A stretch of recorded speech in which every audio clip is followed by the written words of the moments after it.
গুনার বোঝা মাথায় লইয়া আল্লাহ কাঁদতেছি, মাফ করে দাও মাবুদ আল্লাহ। বলেন মাফ করে দাও মাবুদ আল্লাহ। কত গুনাহ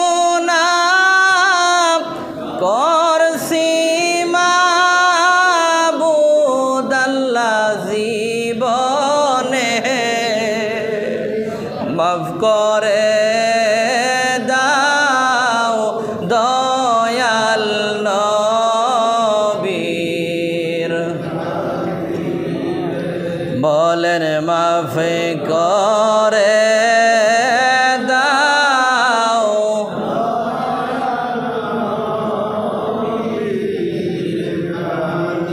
আব্বা আম্মা আছে যার আল্লাহ কবরে, মাফ করে দাও দয়াল নবীর। আল্লাহ মাফ করে দাও।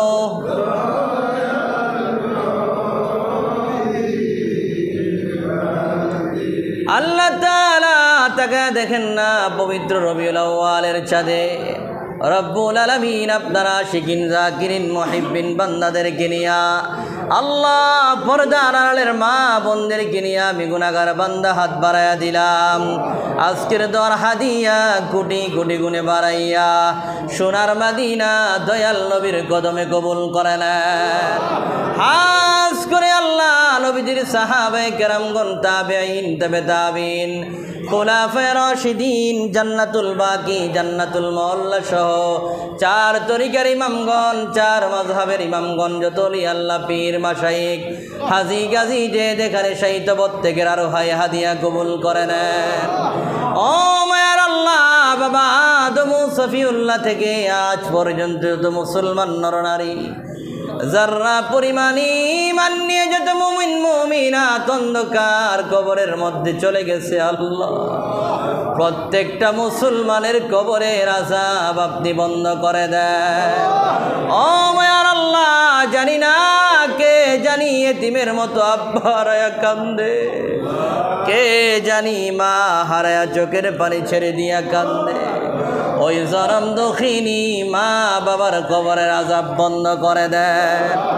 আল্লাহ তাআলা যে আব্বা আম্মা আমাদেরকে নিজে না খাইয়া খাওয়াইলো, এত আদর করলো, মায়া করলো, ওই আব্বা আম্মার কবরের আযাব আপনি বন্ধ করে দেন। ও রব্বুল আলামিন, আল্লাহ কবরের আযাব বড় কঠিন, ওই কবরের আযাব আমরা সহ্য করতে পারবো না। আল্লাহ কবরের দুই পাশের মাটির চাপ বড় ভয়ঙ্কর। আল্লাহ দুই পাশের মাটি এমন জোরে চাপ মারবে, মানুষের হাড় গোলা ভেঙ্গে চুরমার করে ফেলবে। আল্লাহ দুই পাশের হাড় গোলা ভেঙ্গে চুরমার করে দিবে। আল্লাহ ওই কবরের আযাব থেকে আমাদেরকে আপনি হেফাজত করে আনেন।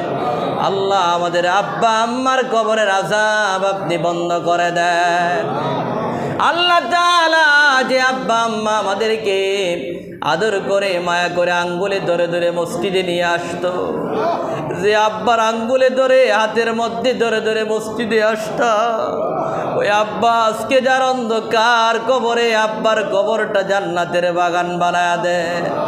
আল্লাহ যে আম্মা 10 মাস 10 দিন গর্ভে ধারণ করেছে, আল্লাহ প্রসবের যন্ত্রণা সহ্য করেছে, যেই মা একদিন আমাদেরকে বাড়িতে না দেখলে পাগলের মতো হয়ে যেত আল্লাহ। ওই জনম দুঃখিনী মা বাবার কবর গুলারে জান্নাতের বাগান বানায় দেন আল্লাহ তাআলা। এই বাংলার জমিনের কত সন্তানেরা প্রবাসে আছে আল্লাহ, প্রত্যেকটা প্রবাসী ভাইদের জামিনার জিম্মাদার আপনি হয়ে যান আল্লাহ। তাদের কামাই রুজির মধ্যে বরকত দান করে দেন আল্লাহ। যাদের চাকরি নাই চাকরির ব্যবস্থা করে দেন আল্লাহ। আমার যুবক ভাইরা অনেকে যারা বেকার আছে আল্লাহ তাদেরকে কর্মের ব্যবস্থা করে দেন আল্লাহ। অনেকে পড়ালেখা করতেছে, জ্ঞান শক্তি ভালো করে দেন রব্বুল আলামিন। অনেকে অসুস্থ রোগ বিমারি তাদেরকে শেফা দান করে দেন। পর্দার আলের মা বোনেরা যারা আমি গুনাহগারের সঙ্গে হাত বাড়াইছে আল্লাহ, প্রত্যেকটা মা বোনদেরকে আবেদা সালেহা মুমিনা বানায়া দেন। রাবিয়া বসরির মতো আপনি ওলি বানায়া দেন ও রব্বে কারীম। আল্লাহ রাসূলের আগমনের মাসে হাত বাড়াইলাম, দয়াল নবীর আগমনকে জরিয়া করিয়া আমাদের প্রত্যেকের মনের আশাগুলা কবুল করিয়া নেন আল্লাহ। যেই পথে চললে আপনি খুশি, আপনার হাবিব খুশি, ওই পথের প্রতীক বানায়া দেন। মুরব্বী বাবাদের হায়াতের মধ্যে বরকত দান করে দেন আল্লাহ। আমাদের প্রত্যেকের নেক নেক আশাগুলো আপনি কবুল করিয়া নেন। মক্কা মদিনার জিয়ারত নসিব করিয়া দেন। ঘুমের ঘরে মদিনার নবীর দিদার দিয়া কলিজা ঠান্ডা করে দেন আল্লাহ তাআলা।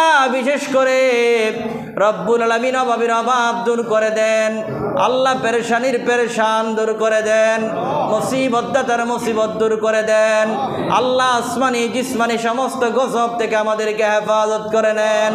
মানুষ শয়তান জিন শয়তানের কুমন্ত্রণা থেকে হেফাজত করে নেন আল্লাহ। জানি না কোন দিন জানি মালাকুল মউত আজরাইল চলে আসে, ওই কঠিন মুহূর্তে আমাদের জবানে ঈমানি মধু মাকা কালিমা জারি করে দিয়ে লা ইলাহা ইল্লাল্লাহু মুহাম্মাদুর রাসূলুল্লাহ।